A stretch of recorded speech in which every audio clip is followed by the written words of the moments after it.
दोस्तों, पिछले साल मई से लद्दाख में जारी भारत चीन तनाव में थोड़ी सी और नरमी देखने को मिली है।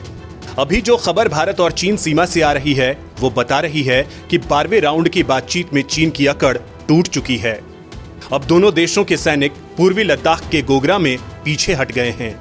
इतना ही नहीं, यहां बनाए गए सभी अस्थायी स्ट्रक्चर को भी हटा दिया गया है।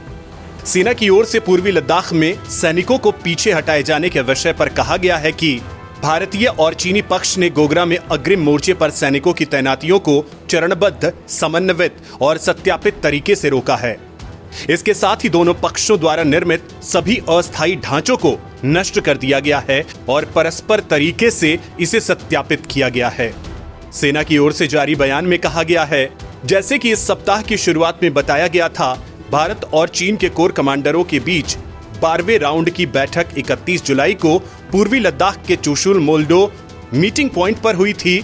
दोनों पक्षों के बीच भारत चीन सीमा क्षेत्र के पश्चिमी सेक्टर में लाइन ऑफ एक्चुअल कंट्रोल से शेष स्थानों पर तनाव कम करने को लेकर विचारों का गहन और स्पष्ट आदान प्रदान किया गया। दोनों पक्ष गोगरा एरिया से पीछे हटने को लेकर सहमत हुए हैं। इस क्षेत्र में पिछले साल मई में सैनिक आमने सामने आ गए थे। बनी सहमति के अनुसार दोनों पक्षों ने चरणबद्ध और समन्वित तरीके से इस क्षेत्र में अग्रिम तैनाती बंद कर दी। डिसएंगेजमेंट की प्रक्रिया को 4 और 5 अगस्त 2021 को किया गया। दोनों पक्षों के सैनिक अब अपने अपने स्थायी ठिकानों में हैं। बयान में कहा गया है कि भारत तिब्बत सीमा पुलिस के साथ भारतीय सेना देश के संप्रभुता सुनिश्चित करने और पश्चिमी क्षेत्र में लाइन ऑफ एक्चुअल कंट्रोल के आसपास शांति बनाए रखने के लिए पूरी तरह प्रतिबद्ध है।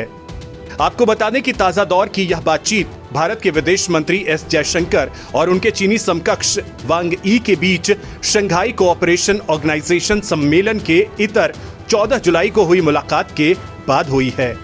विदेश मंत्री जयशंकर ने दुशांबे में शंघाई सहयोग संगठन के एक सम्मेलन के इतर 1 घंटे तक चली बैठक के दौरान अपने चीनी समकक्ष वांग यी से स्पष्ट तौर पर कहा था कि वास्तविक नियंत्रण रेखा पर यथास्थिति में कोई भी एक तरफा बदलाव भारत को स्वीकार्य नहीं है और पूर्वी लद्दाख में शांति की पूर्ण बहाली के बाद ही संबंध समग्र रूप से विकसित हो सकते हैं। आपको बता दें कि पिछली बैठक में चीन ने पैंगोंग त्सो इलाके को छोड़कर किसी दूसरे इलाके में विवाद होने से इनकार किया था, लेकिन भारत और चीन के विदेश मंत्रियों के बीच हुई बैठक के बाद सैन्य कमांडर्स की मीटिंग पर सहमति बनी थी। इसके बाद शनिवार हुई बैठक के बाद गोगरा पेट्रोलिंग पॉइंट 17A से दोनों देशों के जवान पीछे हटे हैं। भारत और चीन के बीच LAC विवाद के निपटारे के लिए अब तक कूटनीतिक और सैन्य स्तर की लगातार वार्ताएं हुई हैं। कुछ जगहों से दोनों देशों के सैनिकों की वापसी भी हुई और जवान पुराने ठिकाने पर चले गए, लेकिन हॉट स्प्रिंग और गोगरा में अभी तक सहमति नहीं बन पाई थी। पिछले साल जून में दोनों देशों के बीच हिंसक झड़प हो गई थी, जो पिछले कई दशकों में ऐसी पहली घटना थी। इस घटना में भारतीय सेना के 20 जवान शहीद हो गए थे, जबकि चीन के करीब 40 PLA जवान मारे गए थे। हालांकि चीन ने कभी भी दुनिया के सामने अपने सैनिकों की मौत का वास्तविक आंकड़ा नहीं दिया।